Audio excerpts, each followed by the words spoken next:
Sanibonani. Nasi isiqeshana sencwadi la esibhalwe insizwa ngokwambuleka. Sifundeka kanje, isihloko sithi ngike ngathandwa nami. Ngike ngathandwa ngothando oluthandekayo oluvutha umlilo ololinhliziyo kanti lulolela izeleze. Izeleze langishiya ngibambe okungezansi ngenxa yesizansi sami ekwadlalwa ngaso ngasala ngimangele. Ngimangazwa izinhlamba ezazihlambalaza umndeni wami nomndeni wakithi owaqhuba inkomo kuyocelwa inkomo yakubo kwaloya engamenza unkosikazi wami. Ngike ngathandwa nami. Unkosikazi owangenza ngashintsha ngisho indlela yokuphila engayishintshile eyakhe yena. Unkosikazi owangenza ngaphiliswa kwenkosi kodwa yena engunkosikazi wamakhosi amaningi esigodini sangakithi. Ngike ngathandwa nami. Maye Thando, ngiyakuthanda kodwa uyidlibhizile inhliziyo zethu ngenkohliso yegama lakho.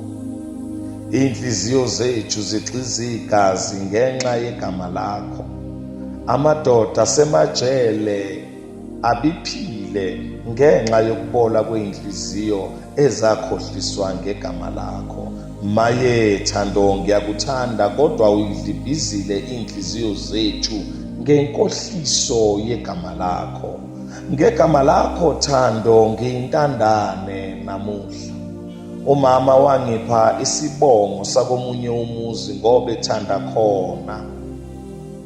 Kangizazi ngiyindlalifa yakulowo muzi kanti ngizalwa isigwili esasizidlulela nje kumama, kodwa ngenxa yaleli gama lakho Thando umama wancamela ukungibiza ngesibongo sakomunye umuzi ukuze aqhubeka akazi ukwezwa lamagama athi ngiyakuthanda yize ngangazalwa khona. Namuhla ngiyintandane ngenxa yegama lakho Thando. Engangithi ngubaba wami wafika wafaka inhlamvu ekhanda likamama wami ngibuka, wayesebhekisa ngakini.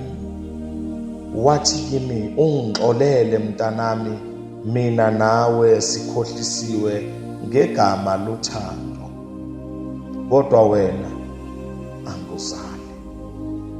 Wayesesibhekisa ngakuye isibhamu sasho saqhuma, ngabona impophomo iphophoma ekhanda lakhe. Kwakungukuphela kwakhe owayeke wangithanda nami. Ngike ngathandwa empilweni yami. Maye Thando, ngiyakuthanda kodwa uyidlibhizile inhliziyo zethu ngenkohliso yegama lakho. Umqophi walesi siqeshana u-Andy T.